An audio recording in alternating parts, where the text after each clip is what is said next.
Hello students, I welcome you once again to this channel Prabhavi competition. अब मैं सबका स्वागत करता हूं दोस्तों, और आशा और उम्मीद करता हूं कि आप सभी बहुत अच्छे होंगे और तैयारी भी आपकी बहुत अच्छे से चल रही होगी।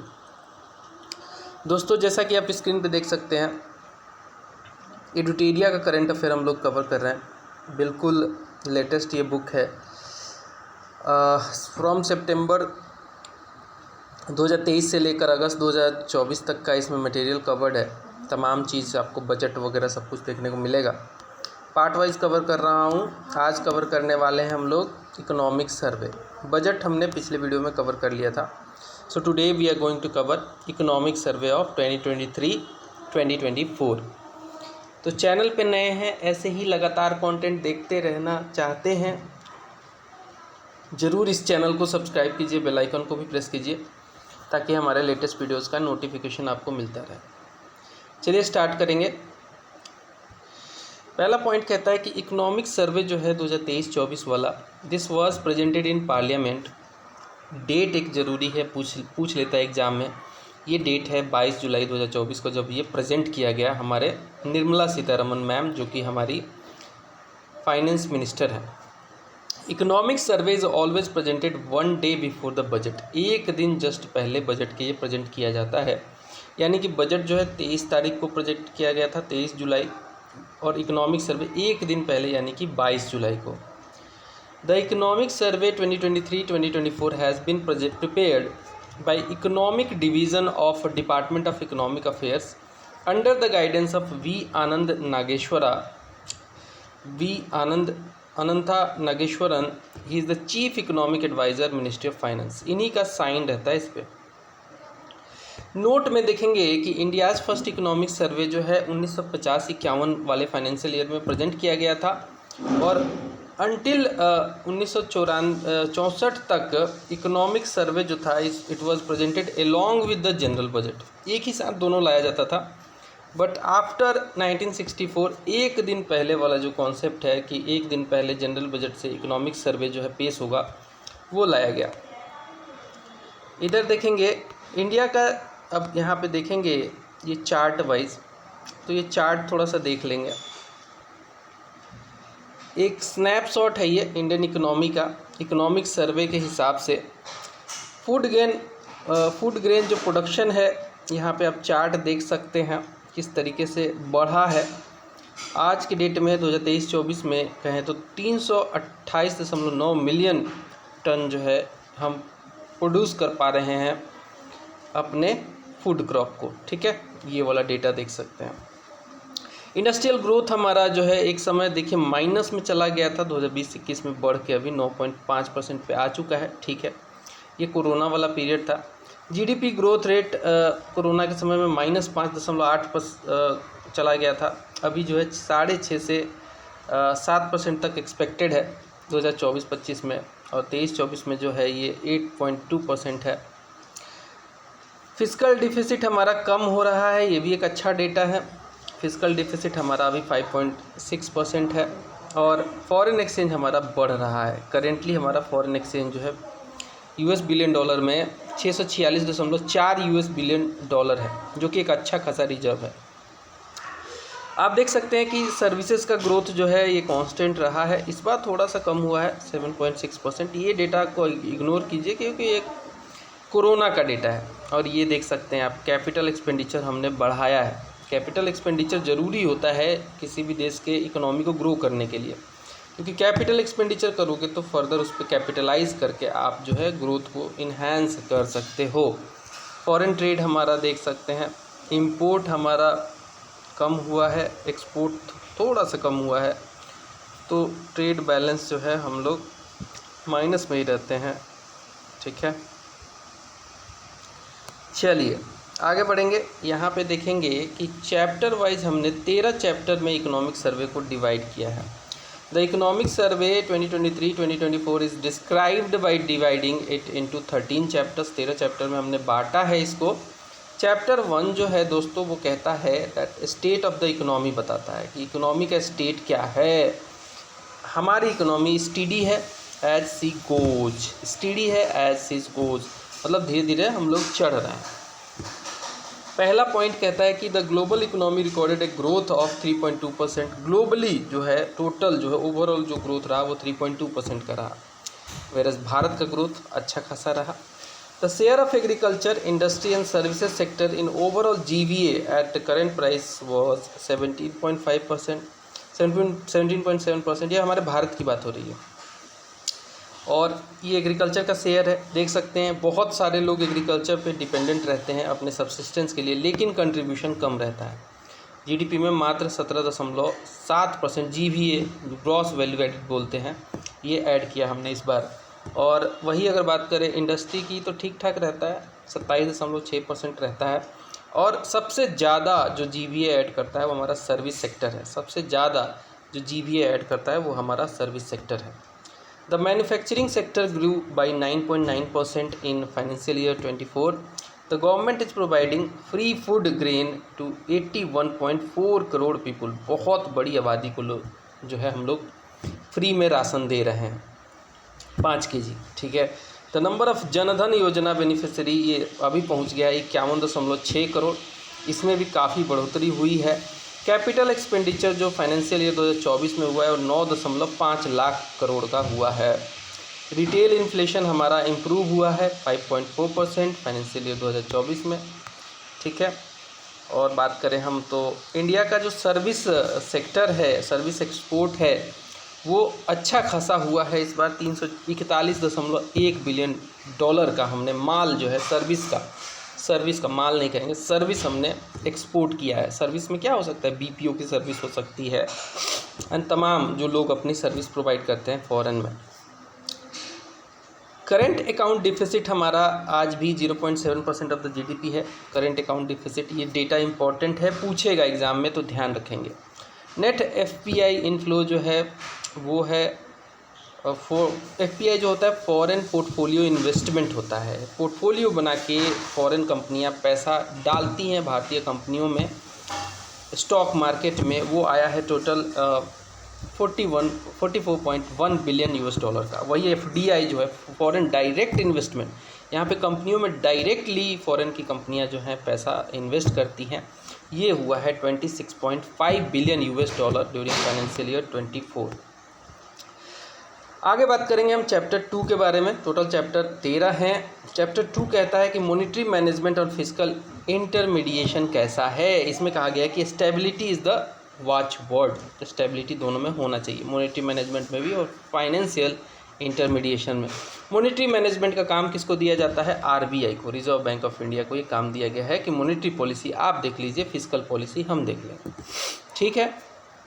तो यहाँ पे जो है ग्रॉस जो NPA है, नॉन परफॉर्मिंग एसेट जिसे कहते हैं, ratio of agriculture sector remain high. Agriculture sector में NPA ज़्यादा बढ़ रहा है। जो किसान क्रेडिट कार्ड का उपयोग करके लोन ले रहे हैं वो पैसा नहीं चुका पा रहे हैं। ये 6.5% है, जो कि एक ह्यूज परसेंटेज है। ये डेटा एंड ऑफ मार्च का है 2024 का। RBI joint project nexus which aims to link the fast payment system of 4 ASEAN countries, that is Malaysia, Philippines, Singapore and Thailand. Fast payment के लिए एशियान की 4 कंट्री के साथ जो है नेक्सस हमने बनाया है, सम्मिलित होकर हम लोग आए हैं। And India will be implemented 2026 तक इम्प्लीमेंट हो जाएगा। The value of transaction done on the UPI platform, unified payment interface कहते हैं, NPCI ने इसे डेवलप किया है, ठीक है। National payment corporation of India ने इसे डेवलप किया है। यहाँ पे टोटल जो है हमने देखा कि हमारे देश में जो UPI का ट्रांजेक्शन हुआ है फाइनेंशियल ईयर 2024 में, वो अच्छा खासा अमाउंट हुआ है। 200 लाख करोड़ का अमाउंट जो है हमने UPI से ट्रांजेक्ट किया है। नेक्स्ट कहता है कि the Indian micro finance institutions जो हैं, MFI जिसे कहते हैं सेक्टर, ये सेकेंड लार्जेस्ट है after China in terms of number of borrowing customer in India, ठीक है। चाइना में MFI सबसे नंबर 1 पे है, भारत में MFI नंबर 2 पे है, वर्ल्ड में ओवरऑल देखा जाए तो, ठीक है। वर्ल्ड में overall number 1 China, number 2 India. MFI से लोग ज़्यादा पैसा लेते हैं चाइना और इंडिया में। RBI's फाइनेंशियल इंक्लूजन इंडेक्स जो है, इसमें इम्प्रूवमेंट देखा गया है फ्रॉम 60.1 से लेकर बढ़ के अभी ये 2024 में 64.2% पर आ गया है। इम्प्रूवमेंट इसमें देखा गया है, मतलब लोग जो है फाइनेंशियली ज़्यादा जुड़े हैं, बैंक अकाउंट खुले हैं, नॉलेज बढ़ी है उनकी। The Indian stock market is ranked 5th in the world by market capitalisation. Market में जितना पैसा लगा है, जिसे मार्केट कैप कहते हैं, मार्केट कैपिटलाइजेशन कहते हैं, उसमें ओवरऑल रैंकिंग भारत की वर्ल्ड में 5वीं है। ठीक है, अच्छा खासा रैंकिंग है हमारा।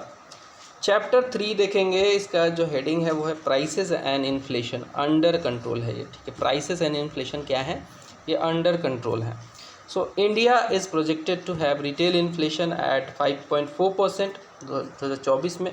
रिटेल इन्फ्लेशन क्या होता है? रिटेल मतलब कि आम आदमी के पॉकेट पे जो असर करे वो रिटेल इन्फ्लेशन होता है। ठीक है, वो 5.4% रहा है, जो कि बड़ा मतलब ज़्यादा ही है। इन नवंबर 2023 द गवर्नमेंट इंट्रोड्यूस भारत आटा एट सब्सिडाइज्ड प्राइस पे 27.5 रुपये पर केजी पे मिलेगा, ताकि कंज्यूमर्स को थोड़ा सा राहत मिले आटा खरीदने में।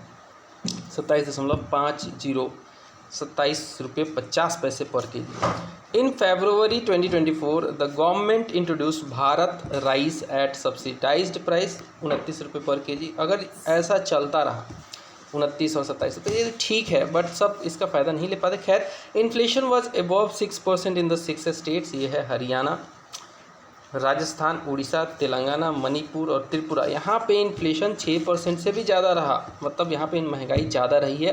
And it was below 6% in rest of the states and union territory, जो कि एक अच्छी खबर है कि 6% से बिलो तो है कम से कम कहीं बहुत सारी जगहों पे।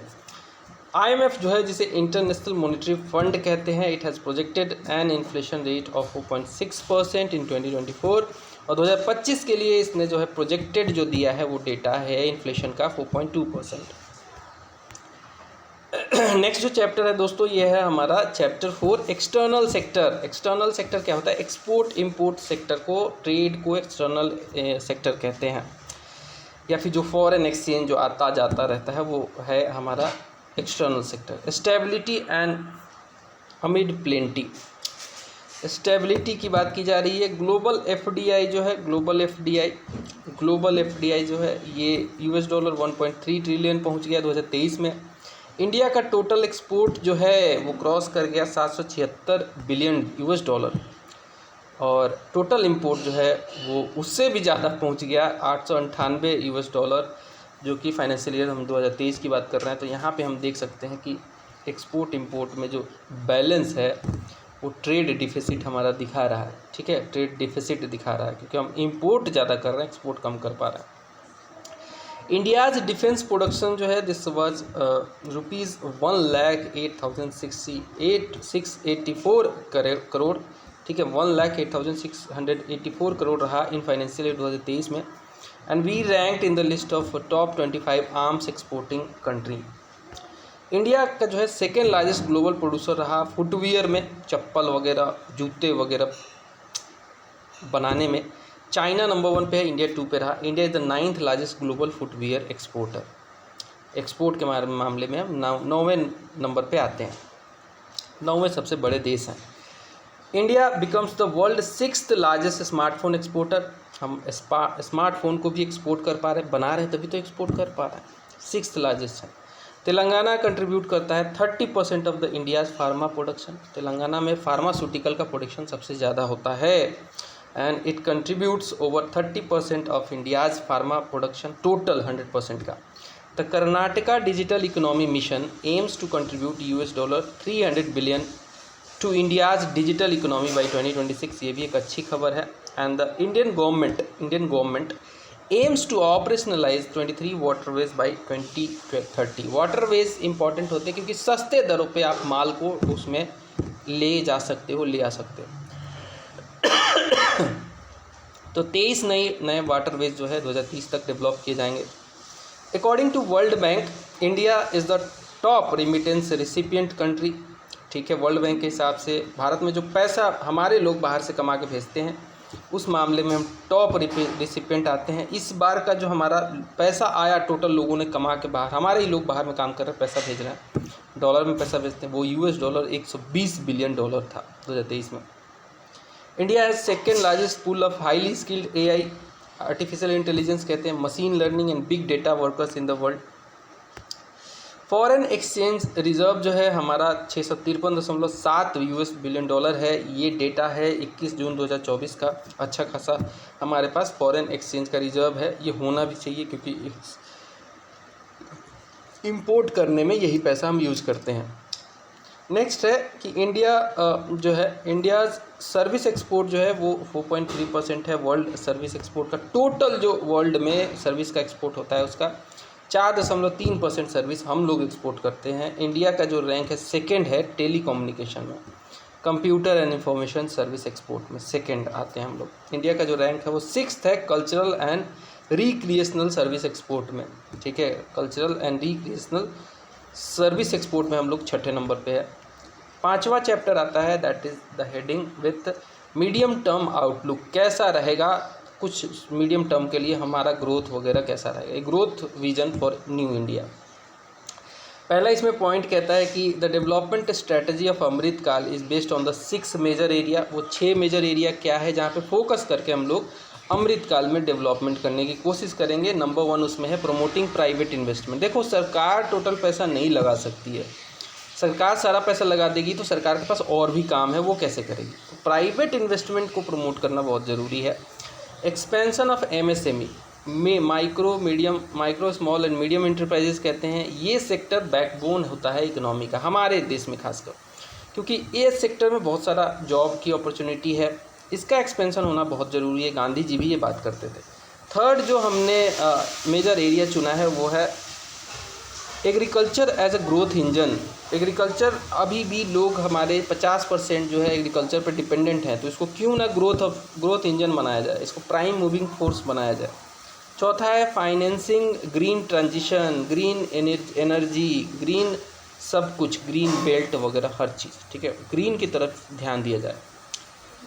नेक्स्ट है bridging the education employment gap. लोग क्या है एजुकेटेड तो हैं लेकिन उनको काम करने के लिए नौकरी नहीं मिल रही है, उसको ब्रिज करना ज़रूरी है। छठा है focus on capacity building of states. States जितना बढ़ चढ़ के आएंगे सेंटर उतना ही ग्रो करेगा। So according to UN population projection, India's working age population जो कि 15 से 59 साल के बीच की पॉपुलेशन को वर्किंग पॉपुलेशन कहते हैं, this will continue to grow until 2044 तक ये अच्छा खासा बेस बना के रखेगा। तो ये एक इम्पॉर्टेंट डेटा है कि भाई 2044 तक हमारे पास वर्किंग पॉपुलेशन बढ़ती रहेगी, घटेगी नहीं।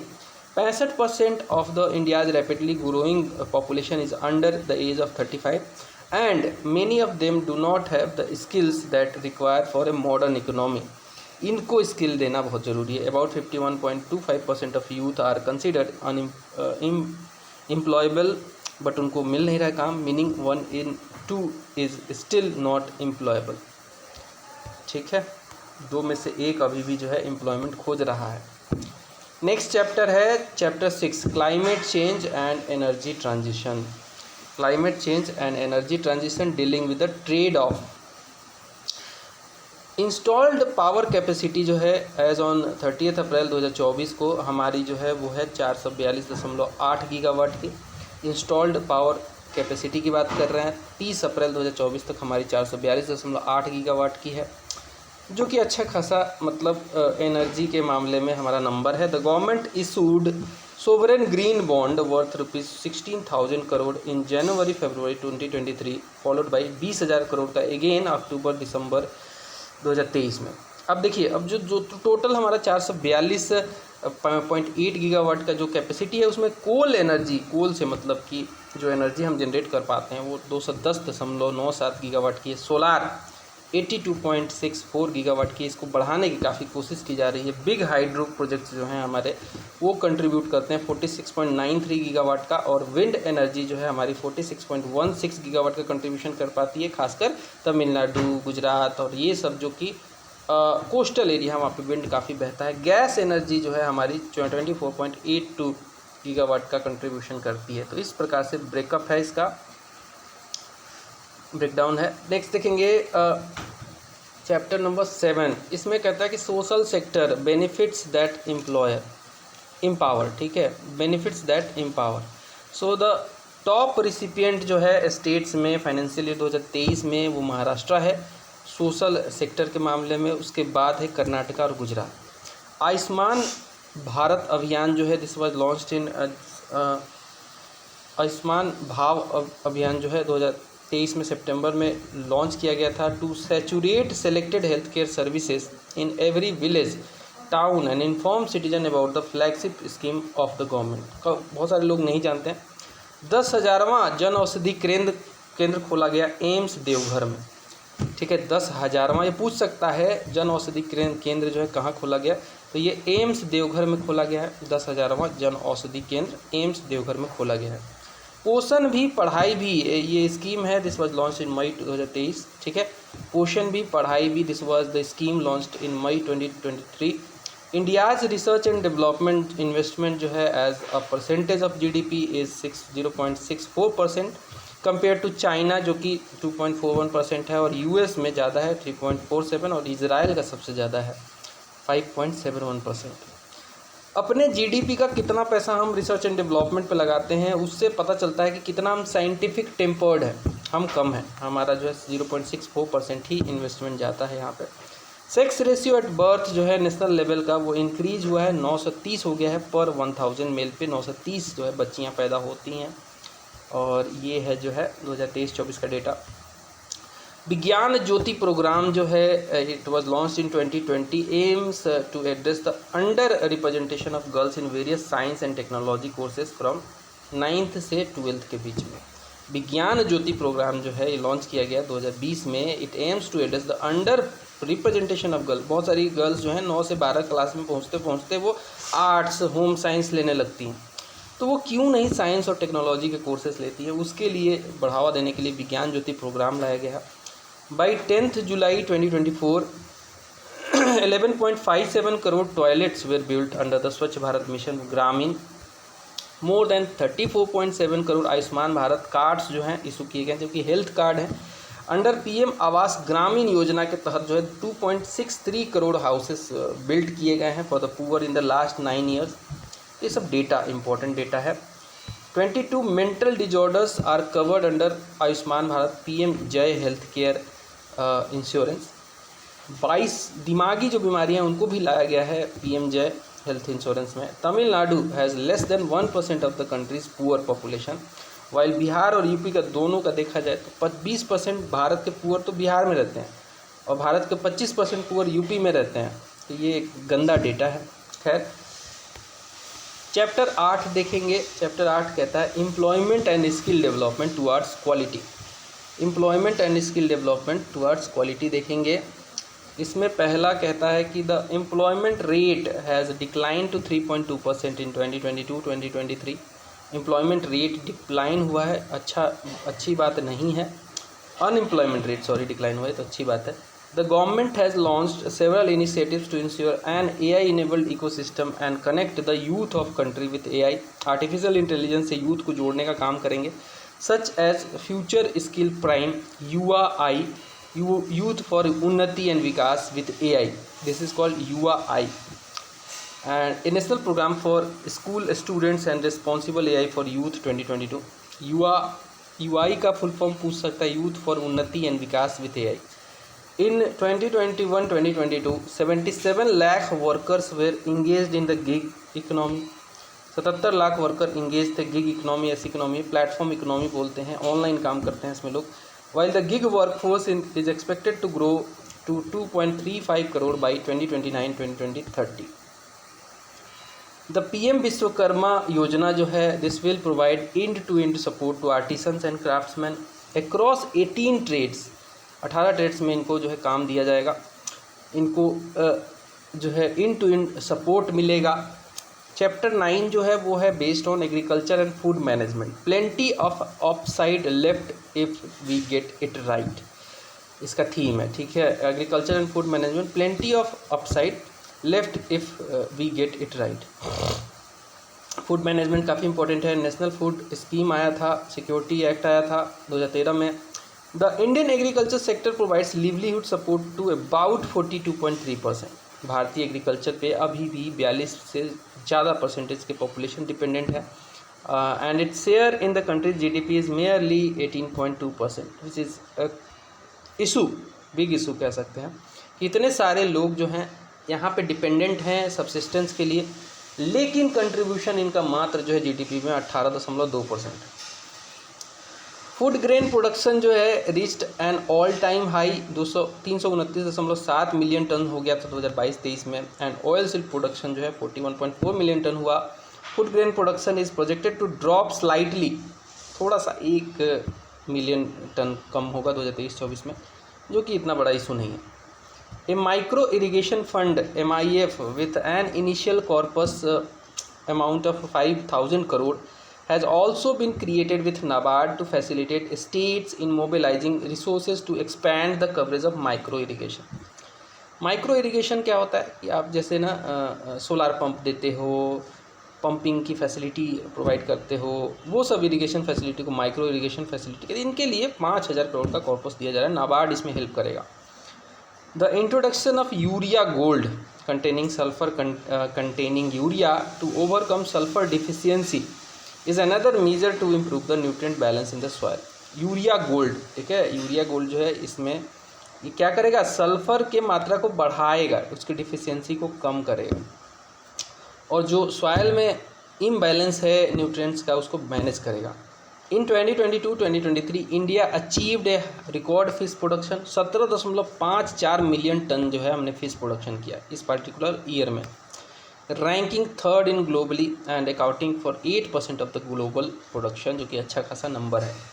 The scope of operation green the scope of operation green has been expanded from 3 crops, that is tomato, onion and potato, to 22 perishable crops which include 10 fruits, ठीक है, 11 vegetables एंड इसमें एक marine crop भी है, shrimp. Operation green जो है expand कर दिया गया है, 3 क्रॉप पहले हुआ करता था इसमें, टोमेटो, ओनियन, पोटैटो, से बढ़ा के 22 पेरिसेबल क्रॉप्स को ऐड किया गया तक पहुंचा दिया गया, जिसमें टोटल 10 फ्रूट हैं, 11 वेजिटेबल है, 1 मैरीन क्रॉप है, श्रिम्प, झींगा जिसे कहते हैं।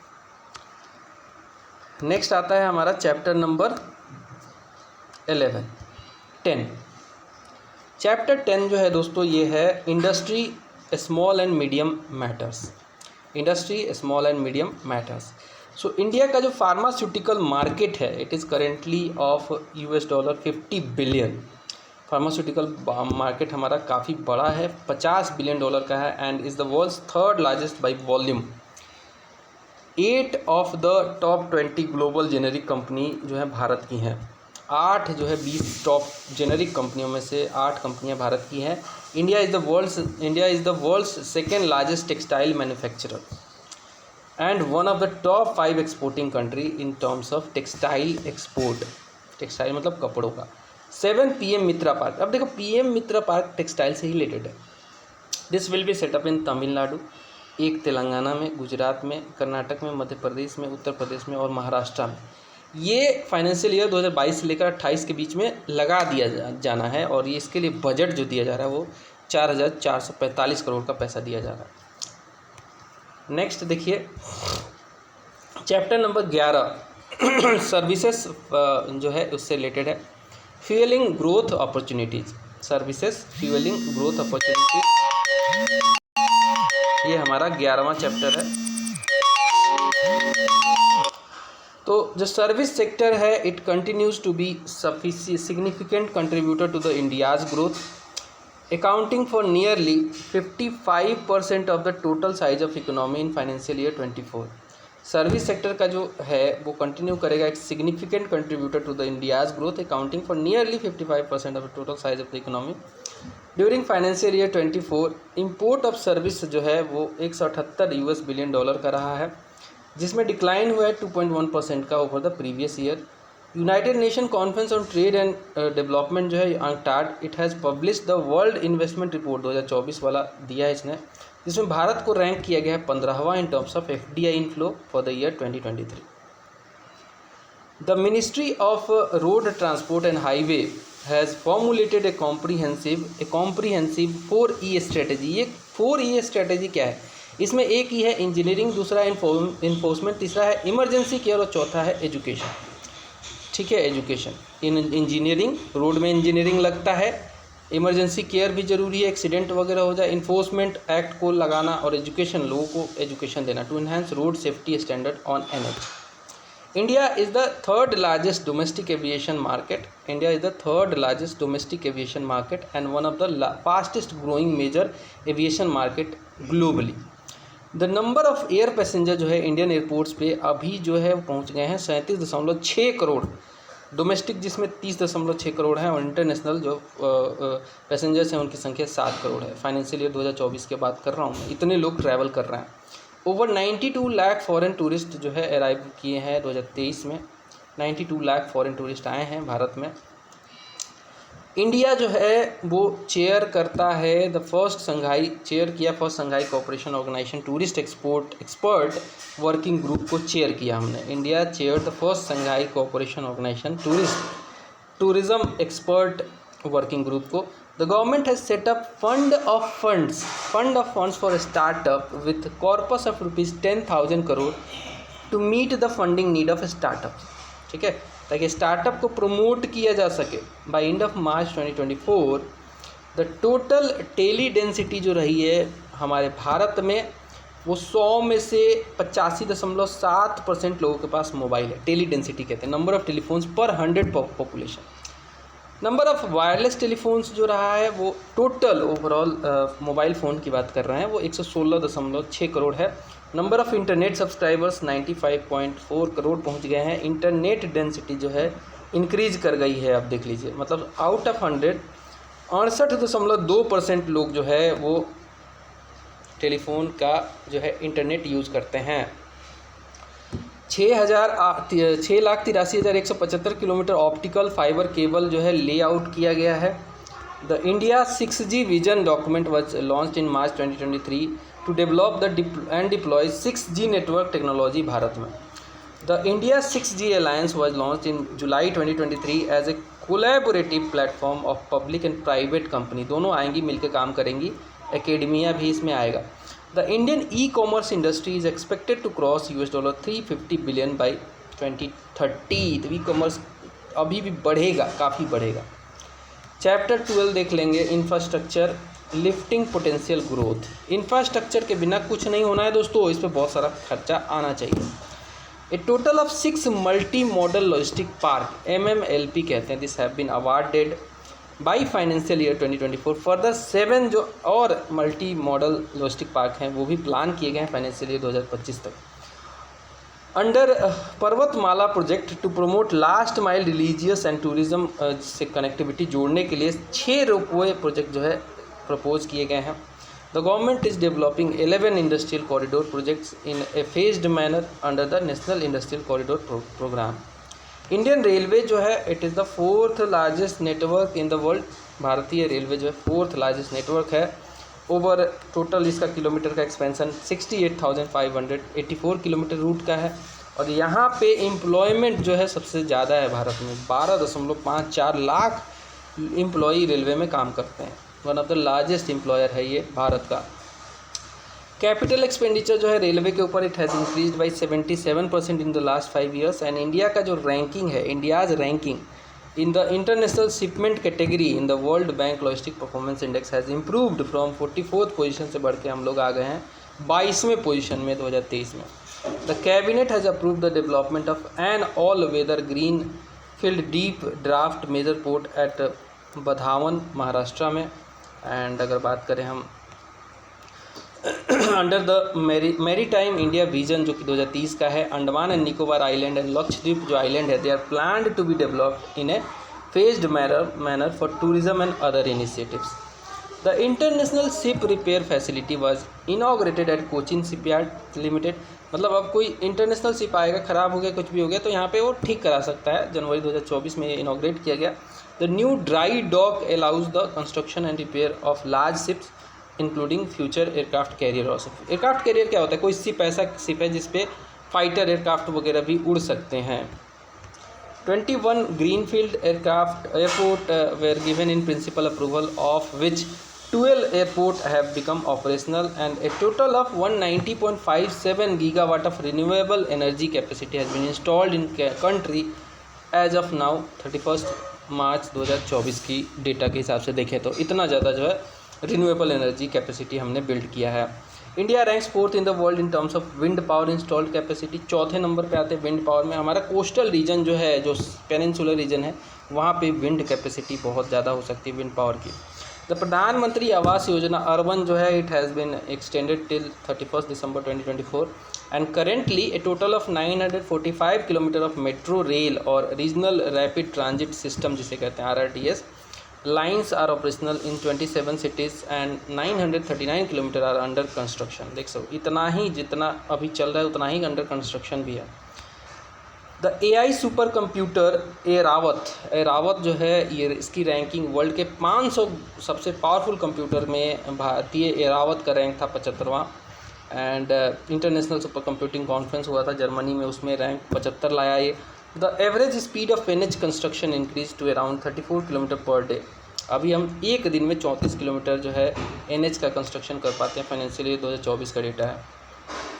हमारा आखिरी चैप्टर आता है इसका climate change in India, why we must look at the problem through our lens. क्यों हमें क्लाइमेट चेंज के इशू को बहुत ध्यान से देखना चाहिए। Global strategies for climate change are flawed, थोड़ा सा ठीक नहीं है, बहुत फ्लॉड है, क्योंकि बड़े बड़े देश जो हैं वो बहुत दावा करते हैं बट एक्चुअली क्लाइमेट चेंज के लिए कुछ भी नहीं करते। The western approach does not address the root of the problem, जैसे कि over consumption. The global pursuit of AI artificial intelligence and mining of rare earth minerals in large quantity has contributed to increasing fossil fuel consumption. और ये एक बहुत बड़ा issue है। Fossil fuel जलाने से आपका इन्वायरमेंट पूरा पॉल्यूट होता है।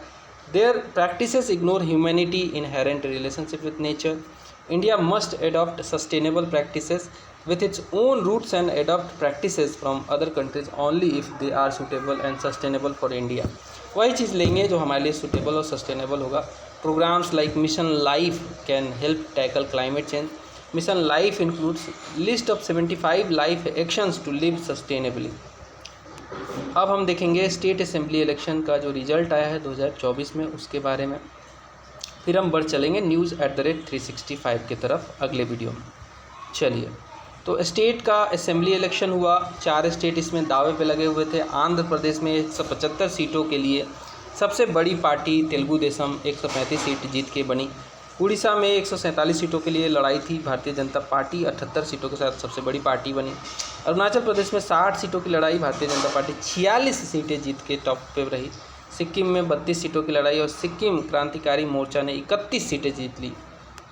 आंध्र प्रदेश के चीफ मिनिस्टर बन गए N Chandrababu Naidu 4th time. Deputy chief minister बने पवन कल्याण।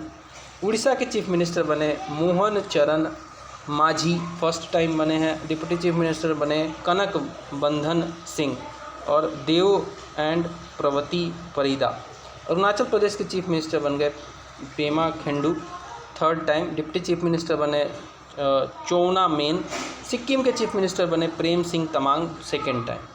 नोट में देख सकते हैं the result of Sikkim and Arunachal Pradesh assembly election were declared on 2 June while the result of general election and other assembly election were declared on 4th जून। तो ये पूछ सकता है, हो सकता है। अगले वीडियो में दोस्तों लेके आएंगे news@365 एक कंप्लीट एक पूरा एक वीडियो मिलेगा। 1 2 3 4 5 6 7 8 9 10 11 12 13 14 15 पेज का ये वीडियो रहेगा। काफ़ी इंपॉर्टेंट होगा अगला वीडियो। मिलेंगे अगले वीडियो में, तब तक के लिए नमस्कार, बाय बाय। चैनल को जरूर सब्सक्राइब कर लीजिएगा। बाय।